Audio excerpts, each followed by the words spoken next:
wa Mashariki ya Kati. Katibu Mkuu wa Umoja wa Mataifa ameunga mkono hatua ya Rais wa Marekani Donald Trump kuongeza muda usitishwaji mapigano na Iran mpaka pale mazungumzo yatakapokamilika.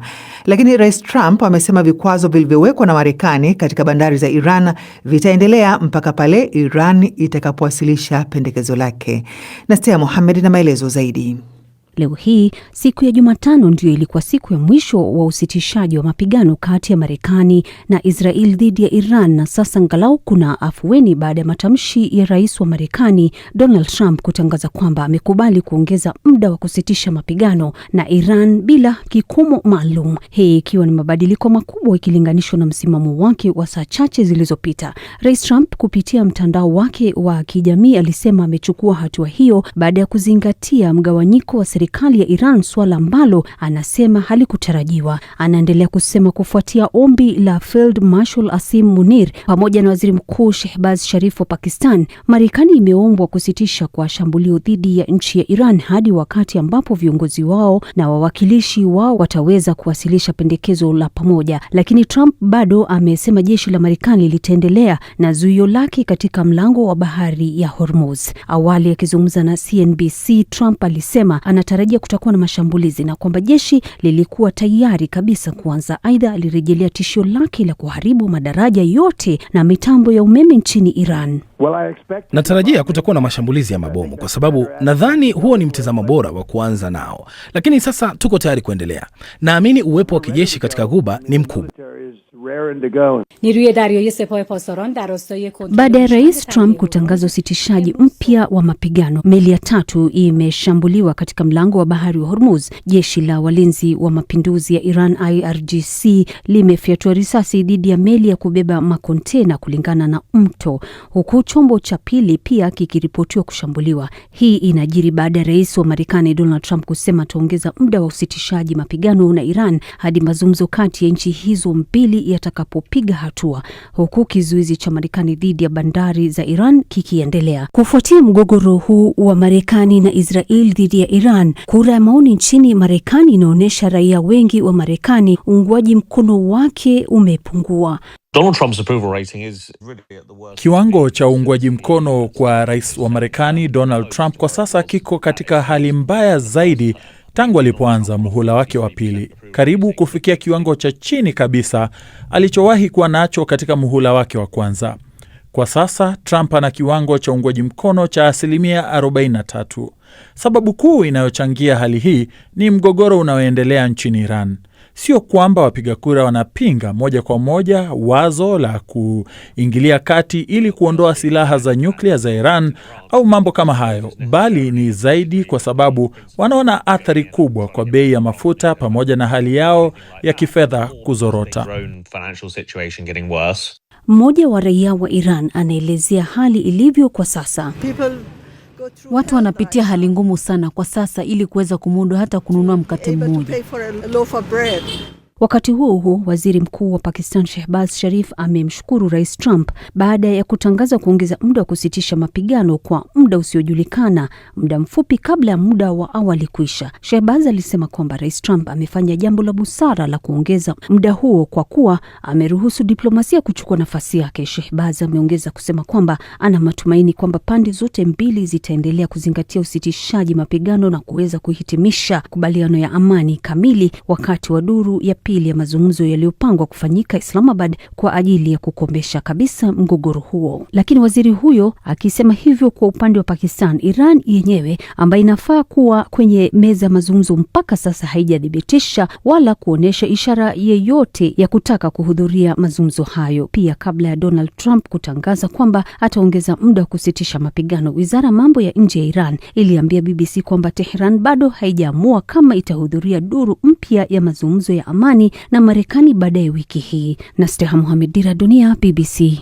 Naam, mapema leo bei ya pipa la mafuta barani Asia ilishuka hadi takriban dola 98, lakini baadaye bei hiyo ilipanda baada ya ripoti za kushambuliwa kwa meli katika mlango bahari wa Hormuz na kufikisha bei ya mafuta kufika dola 100 kwa pipa. Shoaib Ibrahim na taarifa hiyo. Mapema leo bei ya pipa la mafuta barani Asia ilishuka hadi takriban dola 98, lakini baadaye bei hiyo ilipanda baada ya ripoti za kushambuliwa kwa meli katika mlango wa bahari wa Hormuz na kufika dola 100 kwa pipa kabla ya kushuka tena. Soko la nishati duniani limekuwa likibadilika tangu Marekani na Israel kuanzisha mashambulizi dhidi ya Iran Februari 28 na uongozi mjini Tehran pia kutishia kulenga meli za mafuta katika mlango wa bahari wa Hormuz. Makubaliano ya awali ya kusitisha mapigano kwa wiki mbili kati ya pande hasimu yalitarajiwa kumalizika siku ya Jumatano jioni kwa saa za mji wa Washington nchini Marekani, lakini Rais Trump wa Marekani alitangaza kuahirisha muda wa usitishaji mapigano bila kutoa tarehe mpya ya usitishwaji huo. Kupitia mtandao wake wa kijamii wa Truth Social, Rais Trump alidai kuwa serikali ya Iran imesambaratika na kwamba Marekani itasita kuanzisha mashambulizi mapya baada ya Pakistan kuomba muda zaidi kwa Tehran kuridhia kuhusu makubaliano. Makamu wa rais wa Marekani J.D. Vance ambaye anaongoza mazungumzo ya Marekani alitarajiwa kusafiri hadi mjini Islamabad nchini Pakistan kwa mazungumzo ya Jumanne, lakini ikulu ya White House sasa imesema hataondoka kuelekea nchini Pakistan. Msemaji wa Wizara ya Mambo ya Nje ya Marekani ameiambia BBC kuwa Iran pia imeamua kutotuma ujumbe wake nchini Pakistan kwa ajili ya kufanya mazungumzo na Marekani. Profesa wa chuo kikuu cha James Cook nchini Australia, Jiang Yang, anasema wafanyabiashara wanaendelea kuwa waangalifu kuhusu kitakachotokea baadaye katika vita hivyo vya Mashariki ya Kati. Bei ya mafuta ghafi imepanda tangu kuanza kwa mzozo huo kutokana na mlango wa bahari wa Hormuz kufungwa. Mapema mwezi huu, Marekani pia ilisema itazuia meli zinazoelekea au kutoka bandari za Iran. Shuaib Ibrahim, Dira ya Dunia, BBC. Namna tukiendelea na mzozo wa Mashariki ya Kati na kwa kuangazia hatua ya Rais Trump kukubali kuongeza muda wa kusitisha mapigano na Iran pamoja na kauli iliyotolewa na mshauri mwandamizi wa Iran Mahdi Mohammadi kwamba tangazo la kusitisha vita lililotolewa na Rais Trump halina maana yoyote na linaonekana kuwa ni mbinu ya kuvuta muda ili kutekeleza shambulio la kushtukiza. Nimemuuliza mchambuzi na mkazi wa Tehran, Iran, Abdul Fattah Musa anazungumziaje kauli hizo mbili.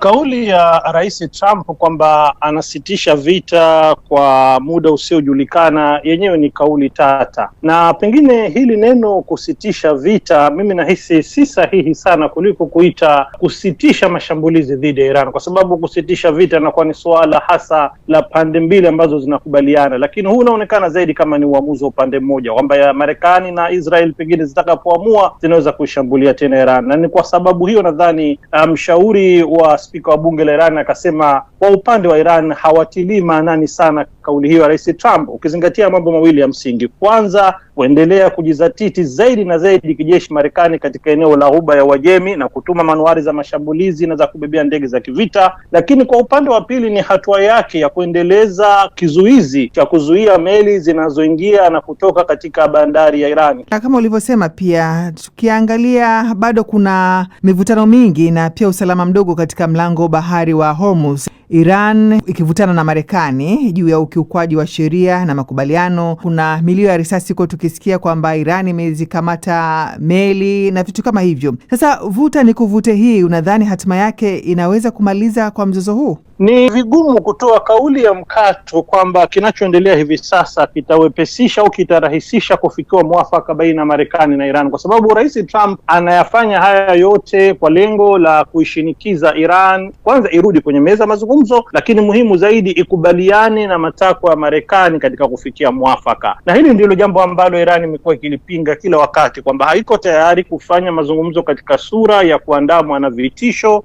kwa sura hii ambayo imejitokeza sasa, na kutokana na taarifa kwamba hadi sasa Iran bado haijachukua msimamo rasmi kwamba itatuma ujumbe wake Islamabad kwa ajili ya duru ya pili ya mazungumzo. Hili bado linaifanya hali nzima ya kufikia mwafaka iwe tata, na hata hilo lililoashiria kwamba Iran nayo katika kile kinachoonekana kama ni hatua za kuanza kujibu mapigo kwa mzingiro unaoendelea kuwekewa na Marekani, imechukua hatua hiyo ya kuzizuia meli mbili ambazo zilikuwa zinapita au zinavuka mlango bahari wa Hormuz. Kwa hivyo mpaka sasa ukiangalia ni kwamba hali ilivyo ni tete, chochote kinaweza kutokea, na hata ndani ya Iran kwenyewe utaona kwamba duru za ndani zinaangalia hali ya sasa kama ni mtego wa kwamba wakati wote unaweza kutokea tena mlipuko wa vita, pamoja na kwamba wengi wanaona kidhahiri kwamba Rais Trump hatua anazozichukua kukubali kurefusha muda huu yote ni kutaka kujitoa kistaarabu katika vita, au vile vile kutaka afikie mwafaka wa haraka wa kumaliza mgogoro huu na Iran. Duru ya pili ya mazungumzo ikingojewa, unadhani Pakistani inaweza kuibuka kidedea kwa kupatanisha mataifa haya na amani ikarejea, ama tutizame kipi kuibuka baadaye? Swala zima la upatanishi katika mgogoro huu mimi siliangalii kama ni suala la labda nchi moja maalum kuwa na nafasi halisi ya kuwa ni mpatanishi au msuluhishi, ukizingatia kwamba nchi kadhaa muhimu za eneo za Ghuba ya Uajemi au Mashariki ya Kati na Asia Magharibi kwa ujumla, Uturuki, Qatar na vile vile Misri pamoja na zaidi na Saudia pia, zote hizo zinajulikana kwamba zimekuwa zikitoa msukumo wa kile ambacho kinafanywa hivi sasa na Pakistan. Na mimi kwa upande mwingine nahisi kwamba anachofanya waziri mkuu wa Pakistan na mkuu wa majeshi ni zaidi kufuata maagizo na maelekezo ambayo yanatolewa na Rais Trump mwenyewe, na kutaka kile kinachofanyika hivi sasa kiwe kinafanywa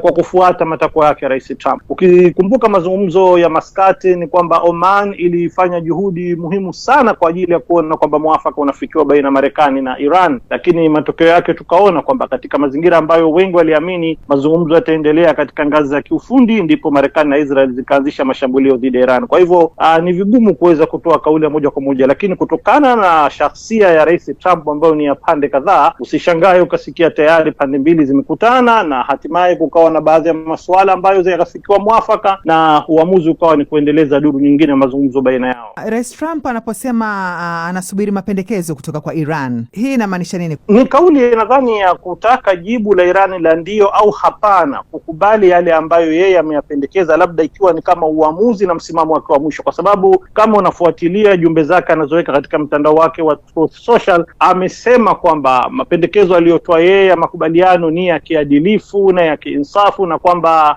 ni fursa ya mwisho kwa viongozi wa Iran kuamua. Ni kama kwamba anatoa msimamo wa mwisho ambao anataka wa Iran watoe jibu la ndio hapana, na kama ni hapana ni kwamba aanzishe tena vita dhidi ya Iran, kama ambavyo mwenyewe ametishia kwamba vitakuwa ni vita vya maangamizi, kuwamaliza viongozi wote na vile vile kuangamiza kila kinachohusu miundombinu ya Iran.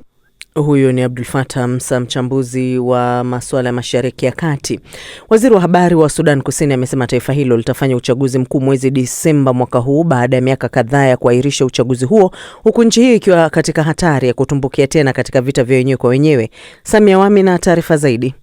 Waangalizi wa kimataifa wamekuwa wakionya kuwa huenda Sudani Kusini ikashuhudia kurejea kwa vita vya wenyewe kwa wenyewe kufuatia kuongezeka kwa uhasama kati ya Rais Salva Kiir na aliyekuwa makamu Riek Machar, ambao umesababisha mapigano makali katika majimbo kadhaa kati ya wanajeshi wa serikali na wa makundi ya waasi yaliyotiifu kwa Machar. Makubaliano ya amani yaliyofikiwa mwaka 2018 yalivikomesha vita vya wenyewe kwa wenyewe katika nchi hiyo, lakini katika miaka ya hivi karibuni makubaliano hayo yameshindwa kwa kiasi kikubwa. Bwana Machar aliondolewa kuwa makamu wa rais mwaka jana, kuwekwa kifungo cha nyumbani na kufunguliwa mashtaka ya uhaini. Chini ya makubaliano hayo ya amani, uchaguzi ulipaswa kufanyika mwaka 2022 lakini ukacheleweshwa hadi mwaka 2024 na kisha kuahirishwa tena hadi mwaka huu. Akizungumza na waandishi wa habari mjini Juba, waziri wa habari Ateny Weka Ateny amesema lazima uchaguzi ufanyike kabla ya kukamilika kwa mwaka huu 2026. Iwapo watafanikiwa kufanya uchaguzi huo, basi itakuwa mara ya kwanza kabisa kwa taifa hilo changa kabisa duniani kuendesha uchaguzi mkuu tangu kunyakulia uhuru kutoka Sudan mnamo mwaka 2011. Vipengele vingine vya makubaliano ya amani yaliyofanyika mwaka 2018 bado hayajatimizwa,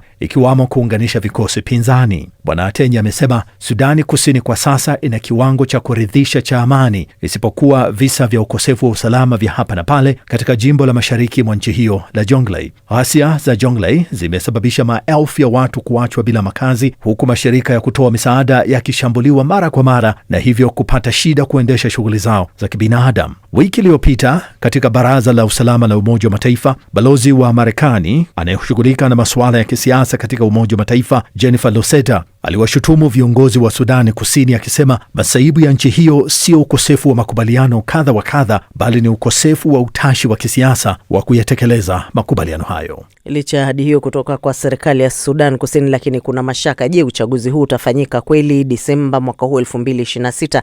Ili kufahamu zaidi, nimezungumza na mchambuzi wa masuala ya kikanda Dr. Martin Olo.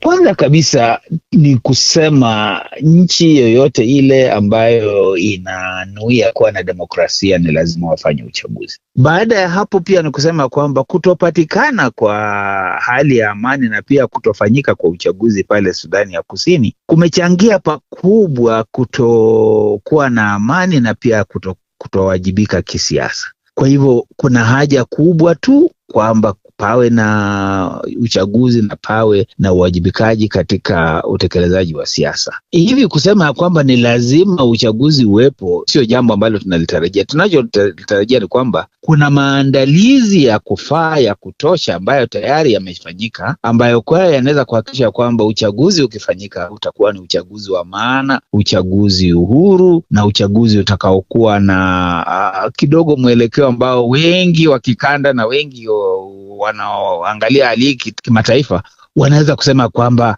ni uchaguzi uliofaa na uchaguzi ambao kwa kweli utaleta mabadiliko. Urudishie mwenyewe hilo swali lako. Unahisi kulingana na mazingira yaliyoko saizi Sudan Kusini, mazingira ya kisiasa lakini vile mazingira ya kiusalama, ikizingatiwa kwamba aliyekuwa makamu wa rais Riek Machar amefunguliwa kesi nzito ya uhaini, upande wake unaonekana tayari kuwa na migawanyiko, kuna kupasuka. Upande huu mwingine unaona kwamba umeshindwa kudhibiti majimbo kadhaa ambayo yanashuhudia saizi changamoto za kiusalama. Kweli kwa mazingira hayo uchaguzi huu unawezekana?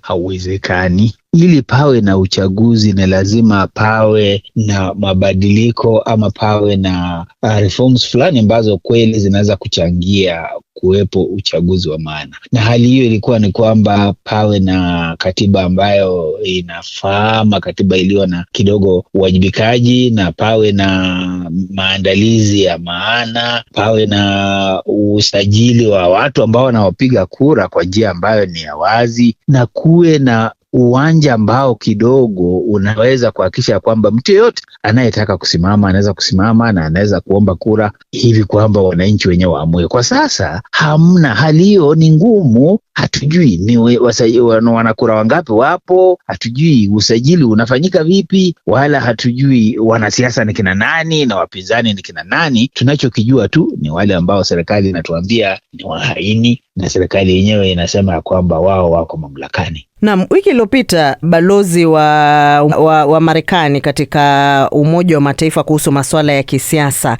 Jennifer Loseta aliwashtumu viongozi wa Sudan Kusini akisema kwamba masaibu ya nchi hiyo sio ukosefu wa makubaliano bali ni ukosefu wa utashi wa kisiasa wa kuyatekeleza makubaliano haya. Shinikizo hili la jumuiya ya kimataifa kutaka Sudan Kusini ifanye uchaguzi ambao umeahirishwa mara kadhaa kuanzia mwaka 1000, ulikuwa unapaswa mwanzoni ufanye mwaka 2022 kama sikosei, ukaahirishwa hadi 2024 na sasa mwaka huu unatarajiwa kufanya. Hili shinikizo linaweza kuiweka sawa kwenye njia inayostahili kisiasa Sudan Kusini? Ukweli ndio huo. Wananchi wa South Sudan ama Sudan Kusini hawana shida. Wangependa kuwa na amani, wangependa kuhakikisha kwamba wana serikali ambayo inawahudumia, inawapa ushauri ama inawapa yale mambo ambayo kwa kweli wananchi wa kawaida wangetarajia serikali wapi. Kwa sasa tunachokiona pale ni kwamba serikali hii na wale wako kwenye mamlaka, wao kazi yao ni kujishughulikia wenyewe na kutafuta ukubwa wenyewe, lakini hawafanyi kile ambacho kinaweza kuleta amani kudumu pale Sudani ya Kusini. Na kwa sababu hiyo ni lazima tuonyeshe kidole cha lawama kwao, kwa sababu wao ndio wanaifanya nchi hii ikose amani, ikose uchumi ambao unaweza kuwa wa muhimu kwa kila mtu. Ndio maana Umoja wa Mataifa na IGAD na wengine, hata Umoja wa Afrika, wamekuwa wakiweka msukumo kwamba pawe na sababu ya viongozi hao kukaa pamoja na kutafuta njia ya kuhakikisha kuna makubaliano, na makubaliano yanaelekea kuleta maendeleo.